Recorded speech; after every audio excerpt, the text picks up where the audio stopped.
Bharatiya Janata party जिला बठिंडा द्वारा आयोजित आज इस प्रेस वार्ता में हम सब के बीच में उपस्थित भारतीय जनता पार्टी के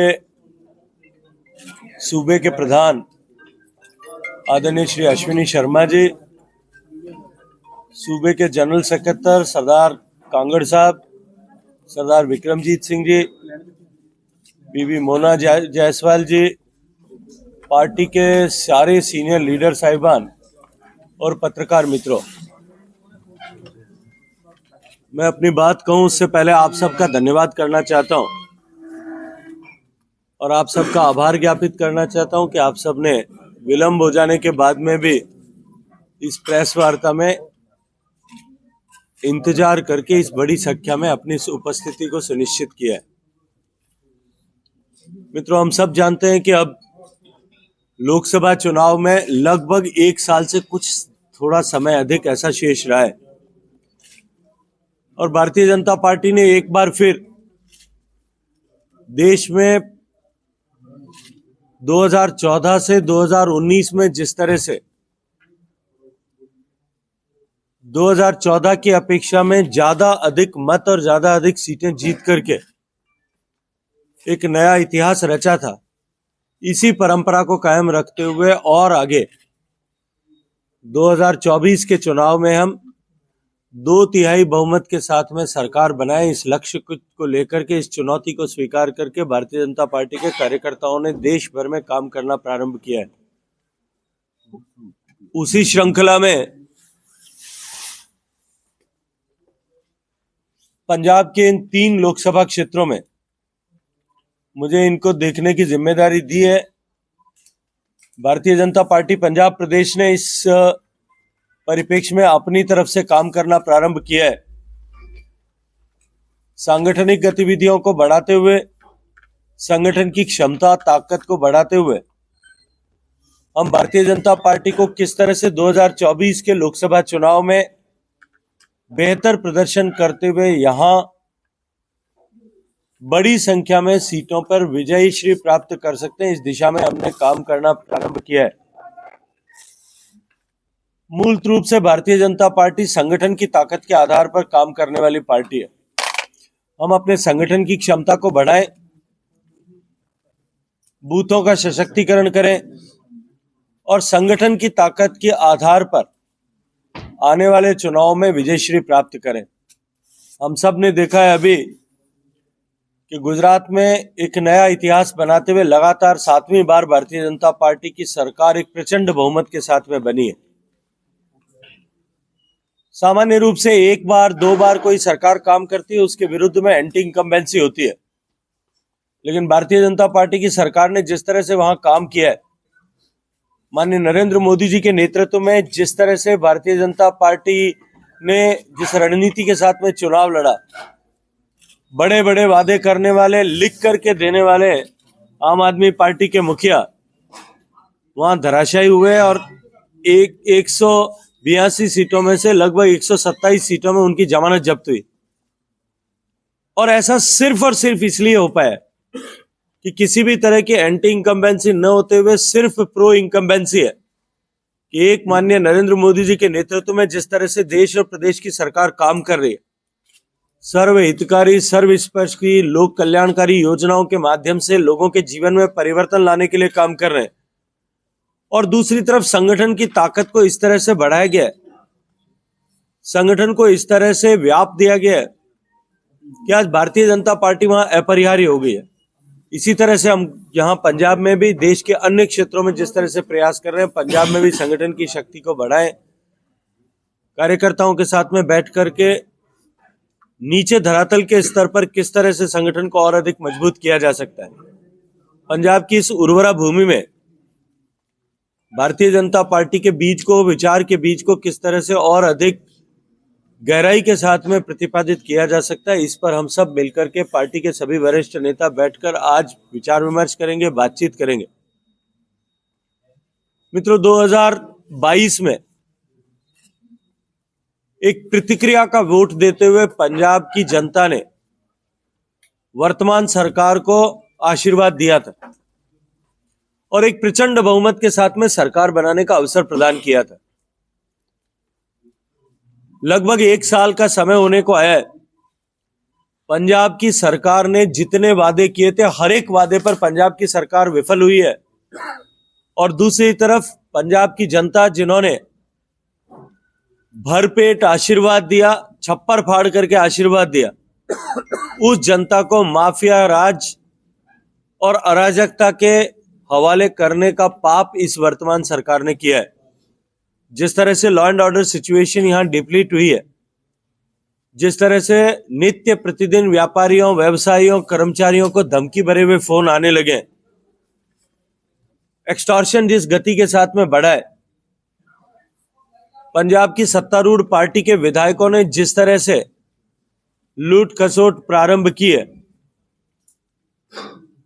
जिस तरह का माहौल पंजाब में बना है, पंजाब की जनता इस बात को महसूस करने लगी है कि हमसे कहीं ना कहीं कोई चूक हुई है। किसी भी चुनी हुई सरकार के प्रतिनिधियों के विरुद्ध छोटी मोटी नाराजगी होना स्वाभाविक होता है। व्यक्तिगत काम न होने के कारण से, व्यक्तिगत अपेक्षाएं पूरी न होने के कारण से।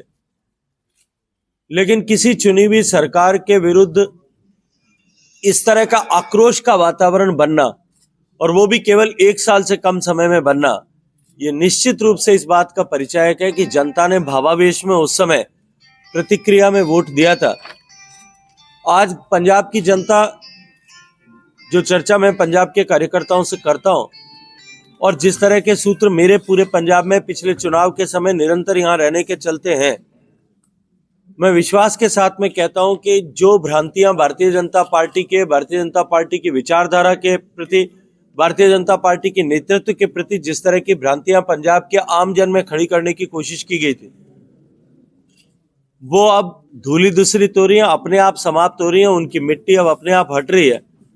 और भारतीय जनता पार्टी के प्रति लोग अपेक्षा भाव से पिंडों में इसकी चर्चा करने लगे हैं कि स्थायी शासन अगर कोई दे सकता है, सुरक्षित पंजाब कोई दे सकता है, समृद्ध पंजाब यदि कोई बना सकता है, तो वो भारतीय जनता पार्टी बना सकती है। और हम सभी मिलकर के, भारतीय जनता पार्टी संगठन के सभी कार्यकर्ता, सारे नेता, सभी वरिष्ठ लोग यहाँ बैठे, हम सब मिलकर के माननीय मोदी जी की सरकार बनाने और यहाँ पंजाब में कमल खिलाने के लिए हम सब लोग मिलकर के काम करने के लिए संकल्पबद्ध। बहुत बहुत धन्यवाद। सबसे बड़ा सवाल यह है कि देहात में जाने के लिए, खास करके बीजेपी को पंजाब में शहरी पार्टी माना गया है, फाजिलका और पठानकोट को छोड़ के देहात में जाने के लिए आपके क्या प्रयास रहे? देखिए, मैंने अभी विस्तार से आपके सामने इस विषय को रखा है कि हम कार्यकर्ताओं के आधार पर, संगठन के आधार पर, सदस्यों के आधार पर काम करने वाली पार्टी है। जो आज पंजाब में परिस्थिति है, वो परिस्थिति आज से 30 साल पहले देश के अधिकांश प्रांतों में थी।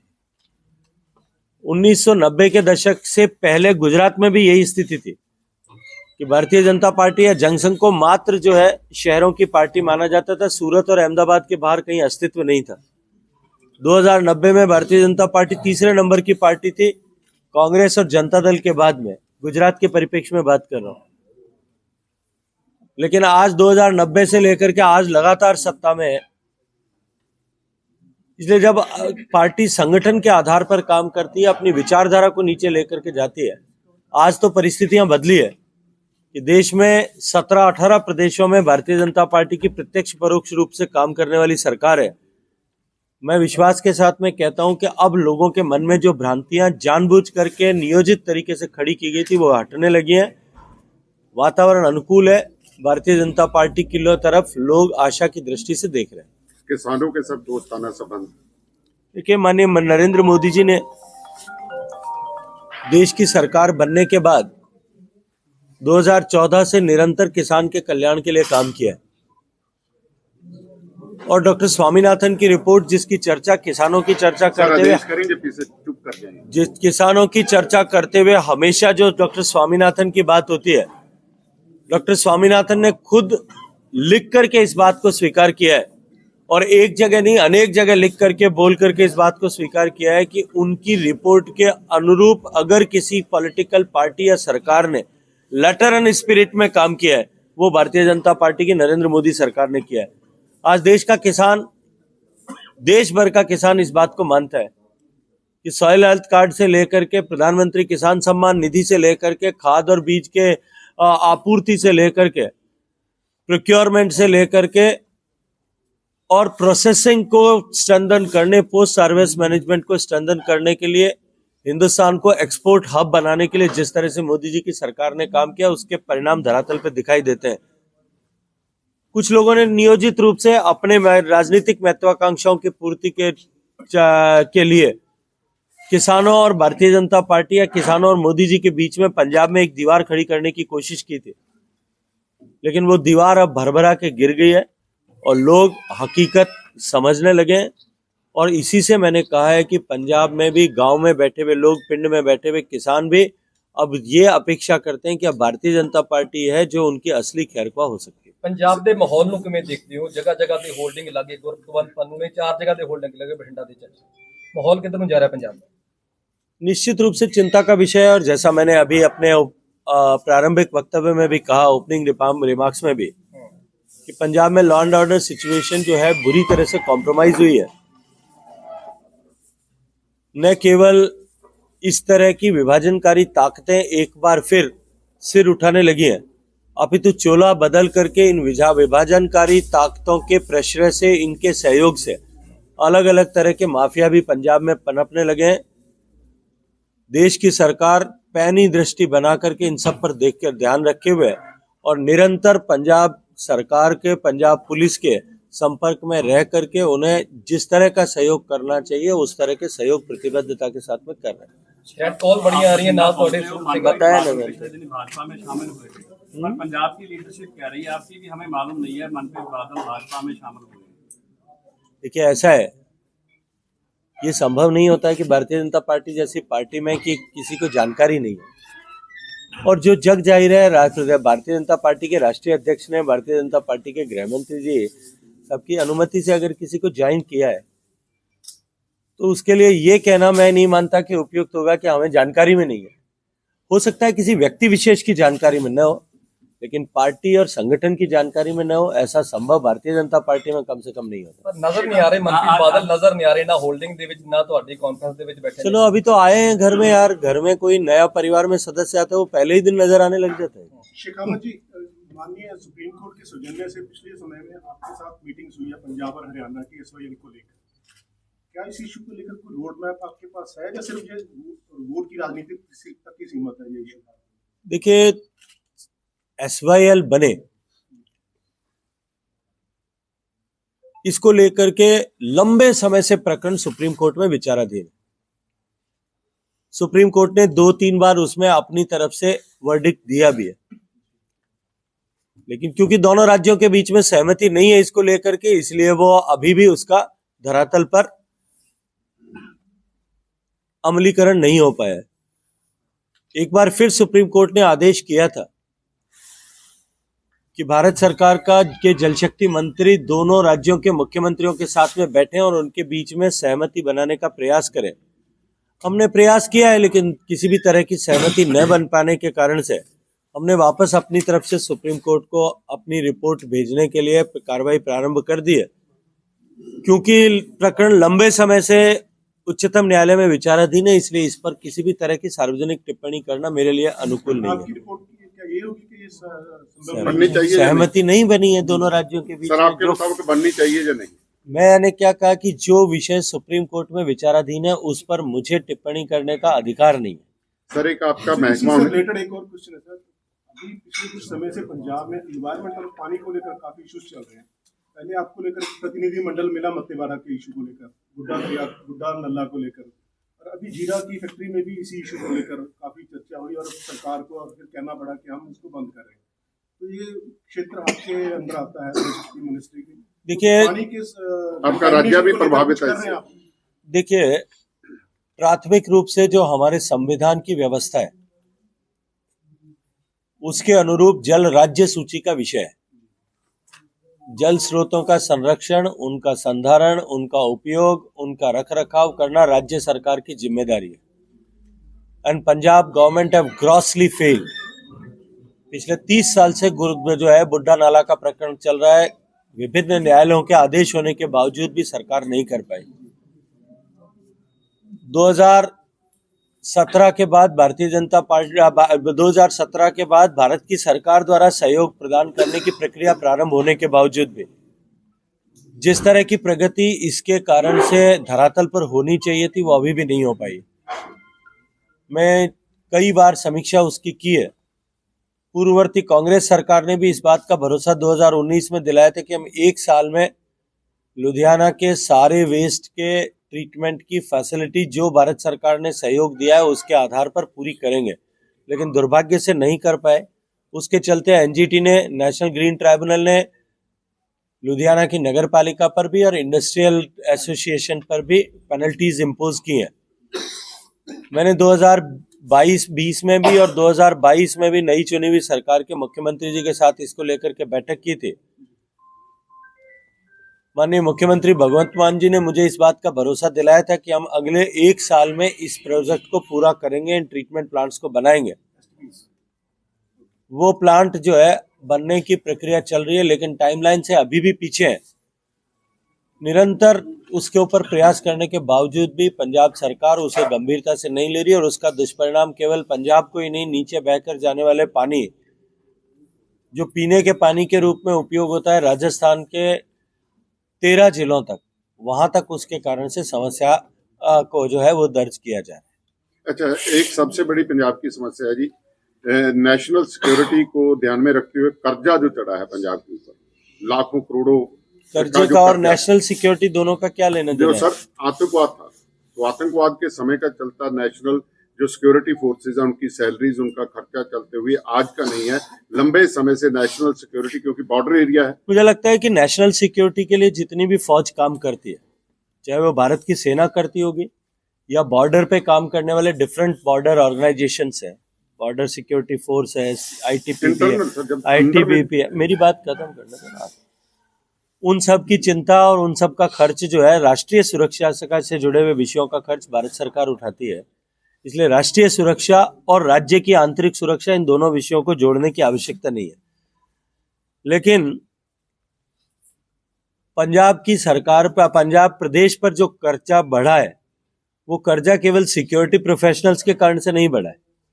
जिस तरह से पंजाब में पूर्ववर्ती सरकारों ने पंजाब की इकोनॉमिकल प्रबंधन, आर्थिक प्रबंधन, इकोनॉमिक मैनेजमेंट को जिस तरह से डुबोया है, उसके कारण से ये परिस्थिति बनी और वर्तमान सरकार इसको बिल्कुल कुएं में डालने के में लगी है। आज पंजाब में जितनी स्टेट रेवेन्यू से ज्यादा जो है पंजाब का कैपिटल एक्सपेंडिचर, पंजाब का एस्टेब्लिशमेंट एक्सपेंडिचर हो गया है।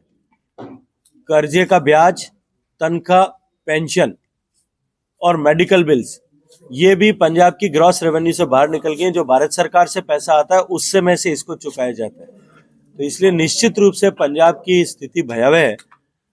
और हमने बार बार चुनाव के समय में भी कहा था कि ऐसी खराब हालात के बावजूद भी जिस तरह से रेवड़ियां बांटने की चर्चा तत्कालीन सरकार ने की थी, ये पंजाब के लिए लंबे समय तक, आने वाले समय में पंजाब के भविष्य के लिए बहुत बड़ी चुनौती बनेगी। लेकिन बहुत बड़े बड़े सब्जबाग दिखा करके सत्ता में आई सरकार ने भी वो वादे अभी तक पूरे नहीं किए। ये परिस्थिति निश्चित रूप से चिंताजनक है और पंजाब की सरकार को अपने आर्थिक प्रबंधन के लिए ठीक से काम हो, इसके लिए काम करना चाहिए। आप क्या करेंगे जी? पंजाब को चलिए, धन्यवाद। पंजाब को निकालेंगे।